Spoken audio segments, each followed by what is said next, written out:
Hello student, જીનીટી ઇન્સ્ટિટ્યૂટના digital platform પર આપ સૌનું સ્વાગત છે. અગેન નેક્સ્ટ લેક્ચર, લાસ્ટ લેક્ચરની અંદર આપણે ભણેલા હતા C3 ચક્ર, કેલ્વિન ચક્ર, જેના 3 સ્ટેપ હતા. પહેલું સ્ટેપ હતું કાર્બોક્સિલેશન, બીજું સ્ટેપ હતું રિડક્શન અને ત્રીજું સ્ટેપ RUBPનું પુનઃનિર્માણ. હવે અહીંયા આ સ્ટેપ એક્સ્ટ્રા છે, સમજજો ખાસ, કે આપણી બુકની અંદર આપેલું નથી. ઇવન નીટમાં પણ આમાંથી ક્યારેક ક્વેશ્ચનો ઇન જનરલ પૂછાણા નથી. આપણા ડાઉટ જે છે એને સોલ્વ કરવા માટે આ સ્ટેપ કરાવું છું. કઈ રીતે છે સમજજો, કે લાઈક 6 RUBP બનાવવા છે. RUBP પાસે 5 કાર્બન, 6 પંચાને 30 ટોટલ કાર્બન થયા. કેટલામાંથી બનતા હતા? 10 PgLના અણુ. એક PgL પાસે 3 કાર્બન, તો 10 ગુણ્યા 3 30 કાર્બન થયા. પણ આ પ્રોસેસ દરમિયાન 6 ATP ખર્ચાતા હતા અને 6 ADP બનતા હતા. તો આ 6 ATP એટલે 6 ફોસ્ફેટ ઉમેરાણા વત્તા આ 10 ફોસ્ફેટ તો હતા જ, એટલે 10 વત્તા 6 એટલે 16 થયા. જ્યારે અહીંયા 6 અને બાયફોસ્ફેટ છે એટલે 12, તો 12 તો 4 ફોસ્ફેટની ડેફિક ખાદ્ય આવે છે. એ ક્યાંથી આવે છે સમજવા માટેના આપણે સ્ટેપ બાય સ્ટેપ પ્રોસેસ કરવાની છે. ચાલો તો 1 બાય 1 પ્રોસેસ જોઈએ. પહેલાં સમજો, જે મિત્રોએ એપ્લિકેશન ડાઉનલોડ નથી કરી એમણે એન્ડ્રોઈડમાંથી એપ ડાઉનલોડ કરવી, રાઈટ, અને જેમણે ચેનલ સબસ્ક્રાઈબ નથી કરી એમાં જ ચેનલ સબસ્ક્રાઈબ કરવી. ઓકે, ચાલો. ત્યાર પછી પહેલો પોઈન્ટ સમજો, આપણી પાસે કેટલા PgL છે? 10 PgLના અણુ છે અને આપણે બનાવવાના છે 6 RUBPના અણુ. તો પહેલું સ્ટેપ છે 2 અણુ ફ્રુક્ટોઝ ફોસ્ફેટ, સમજો, ફ્રુક્ટોઝ ફોસ્ફેટ અને 2 અણુ PgL. 2 અણુ ફ્રુક્ટોઝ ફોસ્ફેટ અને 2 અણુ PgL શું બનાવશે? તો કે એ બનાવશે ઇરિથ્રોઝ ફોસ્ફેટના 2 અણુ, ઇરિથ્રોઝ ફોસ્ફેટના 2 અણુ અને 2 અણુ ઝાયલુલોઝ ફોસ્ફેટના. ઓકે, અહીંયા ધ્યાન રાખજો, ફ્રુક્ટોઝ ફોસ્ફેટ પાસે કેટલા કાર્બન? તો કે 6 કાર્બન, 6 ગુણ્યા 2 એટલે 12 કાર્બન થયા. PgL પાસે 3 કાર્બન, 3 ગુણ્યા 2 એટલે 6 કાર્બન થયા. 12 ને 6 કેટલા થયા? 18. ઇરિથ્રોઝ પાસે 4 કાર્બન, એના 2 અણુ એટલે 4 ને 2 8 થયા. ટોટલ લખું છું અહીંયા, ખાસ ધ્યાન રાખજો.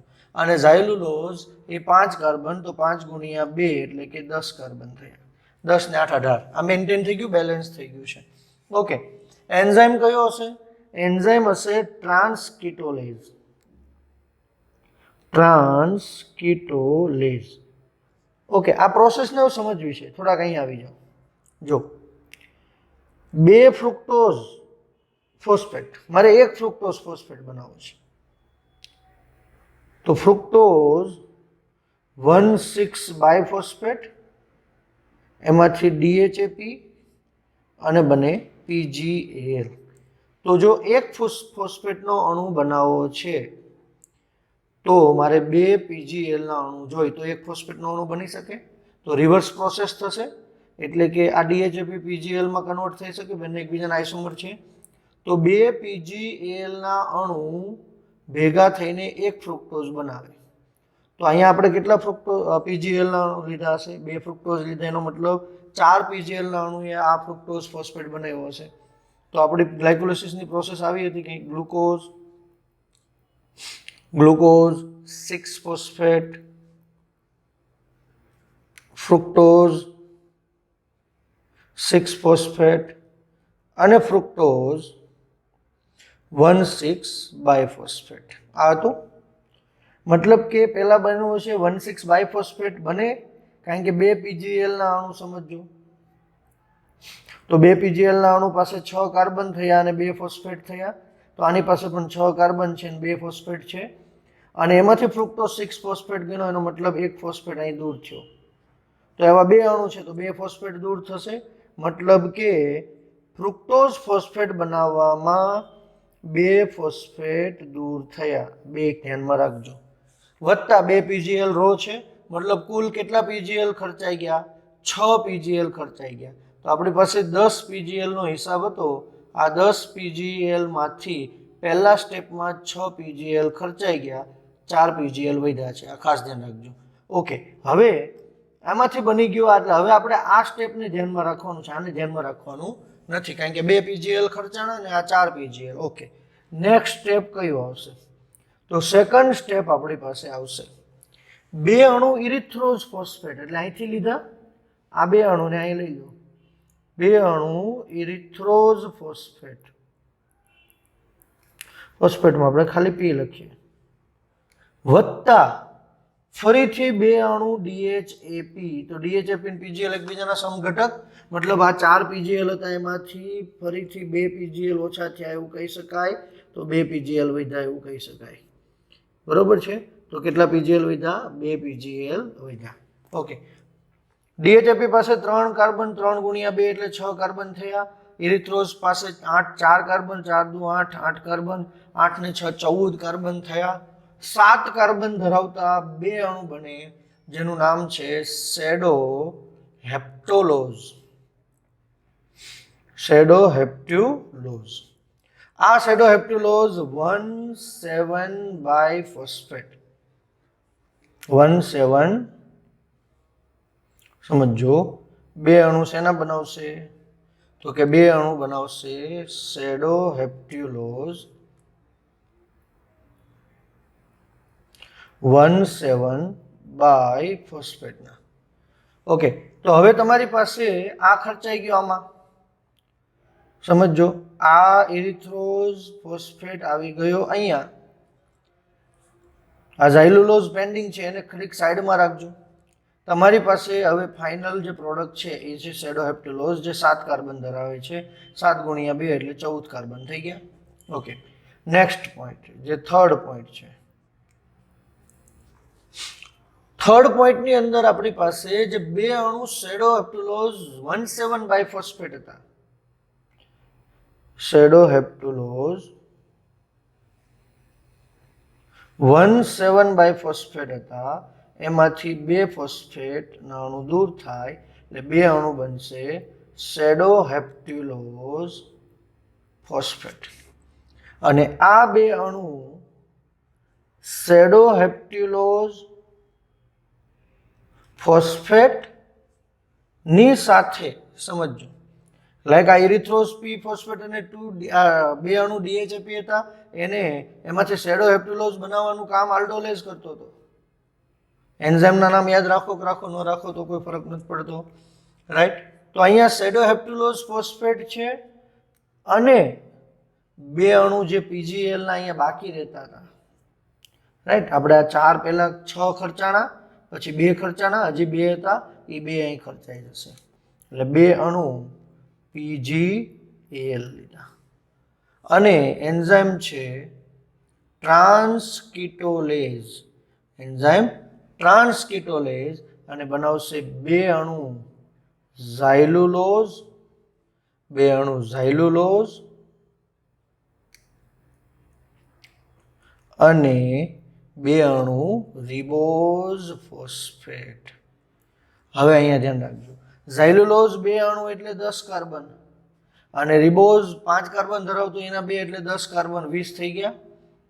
અહીંયા સેડો હેપ્ટ્યુલોઝ હતો એ 7 કાર્બન, 7 ગુણ્યા 2 એટલે 14 કાર્બન થયા, અને પીજીએલ 3 કાર્બન, 3 ગુણ્યા 6 14 ને 6 20 કાર્બન થઈ ગયા.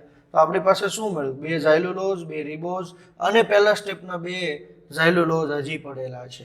આમ ટોટલ આપણી પાસે 4 ઝાયલુલોઝ મળે છે.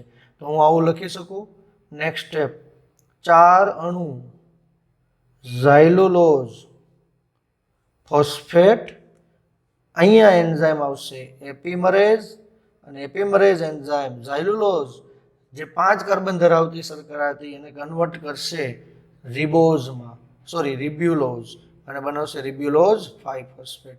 અચ્છા, રિબ્યુલોઝ પાસે 5 કાર્બન, 5 4 20, આની પાસે 5 કાર્બન, 5 4 20, ખાલી ટ્રાન્સફોર્મ થયું અને હવે તમારી પાસે આ 4 રિબ્યુલોઝ 5 ફોસ્ફેટ અને આ 2 રિબોઝ 5 ફોસ્ફેટ. તો રિબોઝ જે 5 રિબોઝ ફોસ્ફેટ હતી ને, સોરી, તો આ જે રિબોઝ ફોસ્ફેટ છે એ રિબોઝ ફોસ્ફેટને આઇસોમરેઝ એન્ઝાઇમ શું કરશે? રિબ્યુલોઝ 5 ફોસ્ફેટમાં કન્વર્ટ કરશે. તો રિબ્યુલોઝ ફોસ્ફેટમાં કન્વર્ટ થશે. આમ તમારી પાસે અહીંયા 2 અણુ હતા, તો આ 2 અણુ, તો આ 2 અણુ રિબ્યુલોઝ 5 ફોસ્ફેટ ને આ 4, આમ કુલ કેટલા થયા? 6 રિબ્યુલોઝ 5 ફોસ્ફેટ. આપણે બનાવતા શું 1,6 બાયફોસ્ફેટ, એટલે એટીપીની જરૂર પડે. તો અહીંયા એટીપીની જરૂર પડે ત્યારે એન્ઝાઇમ હંમેશા કાઇનેઝ હોય, તો અહીંયા 6 એટીપી ખર્ચાય એટલે બનાવશે 6 અણુ RuBP. તો આ રીતે 6 એડીપી મુક્ત થાય. આમ જે 4 ફોસ્ફેટનો હિસાબ નહોતો મળતો એ અહીંયા મળશે. 2 સેડોહેપ્ટુલોઝમાંથી બાદ થાય છે અને 2 જ્યારે ફોસ્ફેટ બને છે ત્યારે બાદ થાય છે. આમ 2 ને 2 4 થઈ ગયા ને બાકીના 12 ફોસ્ફેટ આપણને પાછા મળી જાય છે. કે 10 DHAP ના હતા અથવા PGL ના હતા 10 અને આ 6 ઉમેરા એટલે 10 ને 6 16 થયા. 4 બાદ થઈ જાય છે, 12 વધે છે, તો RuBP પાસે 1 પાસે 2, તો 2 ગુણ્યા 6 એટલે 12. તો આ રીતે રિબ્યુલોઝ કઈ રીતે બને છે ને એના સ્ટેપની આ પ્રોસેસ હતી, રાઈટ. એ આટલા સ્ટેપની પ્રોસેસ હતી 5, 6 અને 7, જેને આપણે કહીશું RuBP નું પુનઃ નિર્માણ. ચલો અહીંયા સુધી આજે રાખીએ છીએ. નેક્સ્ટ લેક્ચરમાં આપણે જોશું C4 ચક્ર. Thank you so much.